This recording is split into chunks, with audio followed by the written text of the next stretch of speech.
டிஃப்லிமாலய நேயர்களுக்கு வணக்கம். நான் உங்கள் பத்திரிகையாளர் RS கார்த்திக். என் அருகில் சக்தி சரவணன். வணக்கம். நாங்கள் ரெண்டு பேரும் இந்த வீடியோவில் விமர்சன விவாதம் பகுதியில் பார்க்க இருக்கிற படம் அப்படியே ஒரு 40 வருஷத்துக்கு பின்னாடி போயிடலாம். காந்தா. அடியே காந்தா, அந்த மாதிரி காந்தாவா? அடியே காந்தா. ஆமாம். ஆனால் அவர் உண்மையிலேயே அந்த டைரக்டருடைய ஒரு ரசனை இருக்குது பார்த்தியா, அவர் மனசில் வச்சு தான் எடுத்துகிட்டு போகிறேன்னு நினைக்கிறேன். உண்மையா படம் பாதி பிளாக் அண்ட் ஒயிட்ல தான் போகுது. ஆனால் நமக்கு ரொம்ப பிடிச்சிருக்கு. என்ன அப்படின்னா அந்த கதை, இது ஒரு பாகவதர் கதைன்னு, ஏதோ பாகவதரோட தயாராஜ பாகவதரோட பேரெல்லாம் கேஸ் போட்டதா. இது பாகவதர் கதை மட்டும் இல்லைங்க. அன்னைக்கு சூப்பர் ஸ்டார் பாகவதர் தொடங்கி இன்னைக்கு சூப்பர் ஸ்டார்னு பேசப்பட்டு இன்னைக்கு அரசியல் போயிருக்கிற விஜய் வரைக்கும். இப்போ விஜய் தான் சூப்பர் ஸ்டார், ரஜினி இல்லையா? பேசப்பட்டு அரசியலுக்கு போன இன்னைக்கு சூப்பர் ஸ்டார். இன்னைக்கு நமக்கு எப்போதுமே ரஜினி தாங்க சூப்பர் ஸ்டார். நான் கிண்டலுக்கு கொண்டு வரேன் தலைவா, கதைக்கு பிசினஸ்ல அவர் தான் சூப்பர் ஸ்டார். ஆமா ஆமா ஆமா ஆமா ஆமா ஆமா.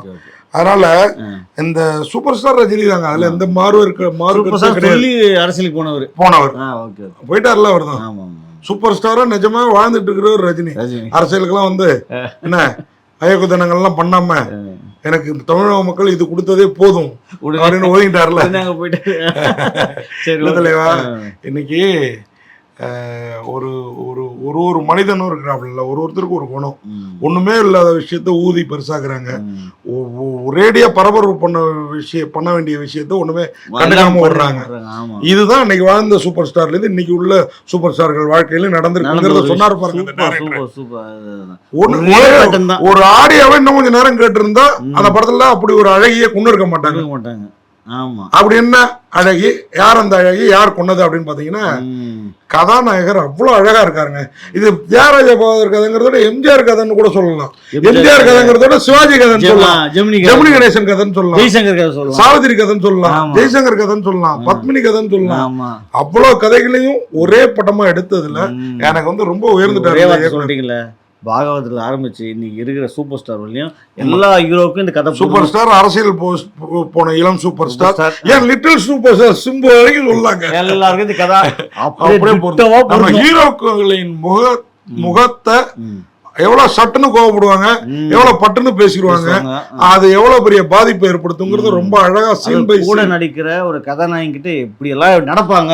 வளர்த்த கடை மாறல பாஞ்சுது அப்படிங்கிற மாதிரி எங்கேயோ கிராமத்துல இருந்த ஒருத்தனை கொண்டு வந்து ஒருத்தர் கூத்துப்பட்டறையில பார்த்து தஞ்சாவூர் பக்கத்து கிராமத்துல இருந்தவன கிராமத்துல இருந்து கூட்டு வந்து நடிக்க வச்சா அவன் அந்த டைரக்டரே டைரக்ட் பண்ண விடாம அவரை உட்கார வச்சுட்டு வேடிக்கை காட்டுறது, அவரை வெறுப்பேத்துறது, அப்புறம் அவரு கூட்டு வந்த ஹீரோயினையே தன்னவளா மாத்தி அவருக்கு ஆப்போனன்ட் ஆக்குறது அதே ஹீரோ. இதெல்லாமே ஹீரோக்களால மட்டும்தான் செய்ய முடியும். ஏன்னா அவங்க ஹீரோஸ் அடுத்தவனோட மனநிலையை உணர மாட்டாங்க, டப்புன்னு அறிக்கை விடுவாங்க. ஒரு சமுத்திரம் டைலாக் சொல்லுவாங்க, கட் பண்ண பிறகு கூட நடிக்காத மாதவான்னு சொல்லுவாரு பாருங்க.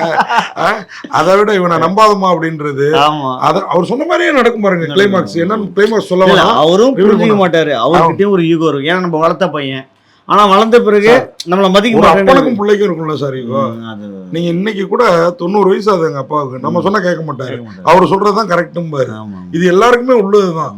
நம்மள வளர்த்து ஆளாக்குனதே அவங்க தானே. அப்போ இந்த படத்துல இந்த டைரக்டர் வளர்த்து ஆளாக்குறாரு ஹீரோ. ஒண்ணுமே இல்லாதவனுக்கு உலக பெரிய வசதிகள், பங்களா, காரு, ஒரு பெரிய இடத்துல சம்பந்தம். நடராஜ முதலியாரோ ஏதோ சொல்றாங்களே, அவரு ஏதோ ஒரு முதலியார், சிவதான முதலியாரா ஏதோ ஒண்ணு சொல்றாங்க, நேரல் ரவி. அவரு பொண்ணுக்கு எதிராக துரோகம் பண்றான்னு அவரு ஒரு பக்கம் ஹீரோயினை தனியா மீட் பண்ண நினைக்கிறது. உண்மையிலே வந்து பாத்தீங்கன்னா நம்ம இவங்க எல்லாம் இப்படி எல்லாம் நடிப்பாங்களான்றது ஒரு ஆச்சரியம் நமக்கு. எங்க பெரிய இடத்துல சம்பந்தம் பண்ணா நீங்க அவங்க வாக்கு கட்டுப்பட்டு தான் இருக்கணும். நீங்க பெரிய ஆள் ஆயிடுவீங்க, ஆனா அவங்கள மீறி ஒன்னும் செய்ய முடியாது. நீங்க புரியுதா உங்களுக்கு? ஏன் அது நம்ம நடிகர்கள் வாழ்க்கையில நம்ம கண் கூட பார்த்து டைவர்ஸ் வரைக்கும் போனது நம்ம காலத்திலே பாக்குறோம்ல. அதான் சொன்னேன், இன்னைக்கு உள்ள ஹீரோக்களுக்கும் டிட்டோவா பொருந்தும். எல்லா ஹீரோக்களும் கண்டிப்பா இதை அனுபவிச்சே இருப்பாங்க. ரசிகர்களுக்கு இது புதுசா இருக்காங்க. அதுதான் இதுல நீங்க 1000 தான் நம்ம பைல்வான் வாயிலையும் பாண்டியன் சார் வாயிலையும் காந்தராஜ் வாயிலையும் கேட்டாலும் இப்படி படமா பாக்குறப்போ நம்ம கண்ணு முன்னாடியே 40 வருஷத்துக்கு பின்னாடி போய் ஒரு படத்தை பார்த்த மாதிரி, பட ஷூட்டிங்ல நம்ம ஷூட்டிங் இதெல்லாம் நடந்திருக்குமான்னு பார்த்த மாதிரி ஒரு மாடர்ன் ஸ்டுடியோ சேலத்துல இருந்தது, அப்புறம் சென்னைக்கு வந்தது. ஆனா பிரமாதமா அப்புறம் அந்த அந்த ஹீரோயினோட பர்மாவிலேருந்து அகதியா வந்தவங்கன்னு சொல்லி அவங்களுக்கு ஒரு இன்ட்ரோடியூசிங், கேட்பார் இல்லாம சில்க் மாரி செத்து போ, அந்த விஷயம்லாம் வந்து உண்மையாவே மிரட்டிட்டாப்லங்க. இது இன்னைக்கு இருக்கிற ஹீரோக்களுக்கு மட்டும் இல்ல, ஹீரோயின்களுக்கும் பொருந்தும். அகம்பாவம் பிடிச்சி பேசுற ஹீரோயின்களுக்கும் பொருந்தும். நாளைக்கு உனக்கு இதான் அப்படிங்கறதுதான் வாழ்க்கை. திருத்திக்கோ, மாத்திக்கோ, பத்திரிகாரன் சொன்னா கேட்டுக்கோ. ஓகேவா? இன்னைக்கு அத ரொம்ப அருமையா ஒரு படமா கொடுத்ததுல சாந்தா அந்த கேரக்டர் அதை இவர் காந்தாவா மாத்தி சாந்தா அவங்க அம்மாவோட கேரக்டர் டைரக்டர் கொண்டு வர பாப்பாரு, இவரு ஆம்படையாள ஆக்கிக்க பாப்பாரு அந்த அம்மா கேரக்டர் மாத்துவாரு. ஐயோ உண்மையாவே செல்வம் மணி செல்வராஜ் இல்ல இப்படி முதல் பாதி அருமையா அற்புதமா போச்சு.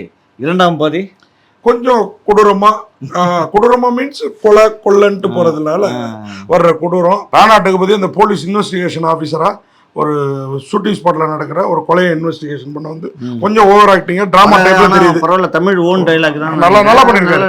நல்லா பண்ணி டைரக்டர் சொன்னது செஞ்சிருக்காரு. கொஞ்சம் டிராமா டைப்ல நமக்கு தெரிஞ்சது. அதுக்குன்னு சொல்லி கமிஷன் சொல்லி அந்த காலத்திலே கமிஷன் பேசி கமிஷன் ஆடுகள் நிறைய அவரு சொல்லி கேட்காம பண்றது வேற லெவல்ல இருக்குது.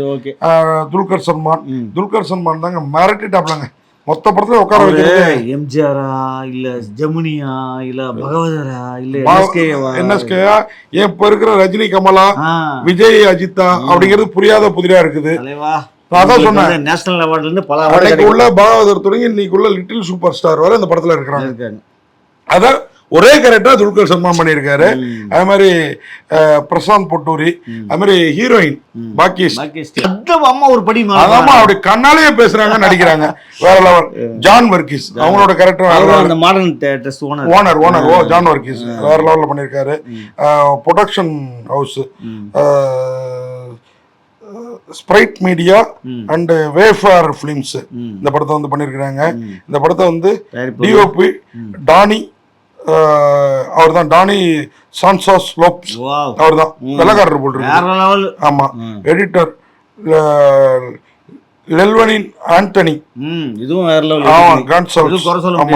ஆர்ட் டைரக்ஷன் ராமலிங்கம், அவர் தமிழரு. மியூசிக் ஜானு சந்தர், சூப்பரா பண்ணிருக்காருங்க ஜானு சந்தர். நினைச்சிட்டேன் உண்மையா அருமை மிரட்டு இருக்குது. அந்த இதெல்லாம் வாசிக்கிறதுலாம் அவ்வளவு பிரமாதமா இருந்தது. இந்த படத்துக்கு சாய் கிருஷ்ணா கட்வால் அவர் தான் எக்ஸிகியூட்டிவ் ப்ரொடியூசர். அது இல்லாம சூரஜ், ஜேம்ஸ் லயன் ப்ரொடியூசர் வந்து சரவண் பாலபதி, இப்படி சொல்லிட்டே போலாம். அடிஷனல் டயலாக், ஸ்டோரி கன்சல்டன்ட்லாம் நிறைய பேர் வேலை பார்த்திருக்காங்க. இவ்வளவு பெரிய படத்துக்கு அவ்வளவு பேர் வேலை பார்த்தே ஆகணும்.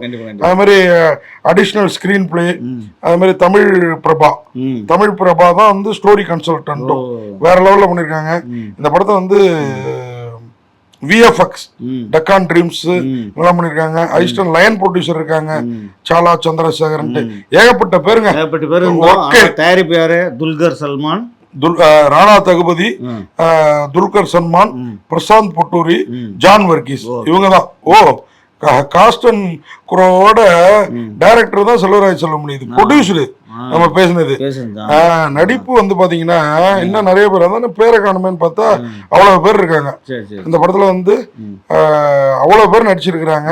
உண்மையாவே ஒரு அருமையான படத்தை இந்த குரூப் வந்து கொடுத்துருக்குறாங்க. சுரேஷ் ப்ரொடக்ஷன்ஸ் தான் இந்த படத்துக்கு வந்து வெளியிடுறது. ஏஜிஎஸ் பிலிம் அவங்க தமிழ்நாட்டுல, ஆந்திரால வந்து சுரேஷ் ப்ரொடக்ஷன்ஸ். உண்மையாவே ஒரு அருமையான படம். காவியம் இந்த சாவித்திரி கதை வந்ததுல அந்த மாதிரி என்ன என்னமோ சொல்லுவாங்களே அவங்க நடிகர் திலகன் தமிழ்ல வந்தது, அங்க வந்து தெலுங்குல வேற பேர் வந்தது. அந்த மாதிரி இந்த படம் உண்மையா காலம் ஃபுல்லா ஒரு காவியம். ஒரு இந்த படம் வந்து எப்படின்னா இது அப்படியே டப்புன்னு பூம் ஆயிடும் அப்படிலாம் இல்லை. இந்த படம் எப்போ வேணாலும் பார்க்கலாம், எப்படி வேணாலும் பார்க்கலாம். நீங்க பார்த்துட்டு வந்தா மனசுல நிற்கும். தமிழ் தெலுங்கு 2 மொழிகள்ல பை லாங்குவேஜ்ல வெளியாகி இருக்கு. உண்மையாவே வேற லெவல் படங்க. காந்தா அடியே காந்தா அப்படின்னு உருகிற அளவுக்கு அருமையா இருக்குது அப்படின்ற சொல்லி விடைபெறோம். நன்றி, வணக்கம். இந்த வீடியோ உங்களுக்கு பிடிச்சிருந்தா லைக் பண்ணுங்க, கமெண்ட் பண்ணுங்க, ஷேர் பண்ணுங்க, சப்ஸ்கிரைப் பண்ணுங்க.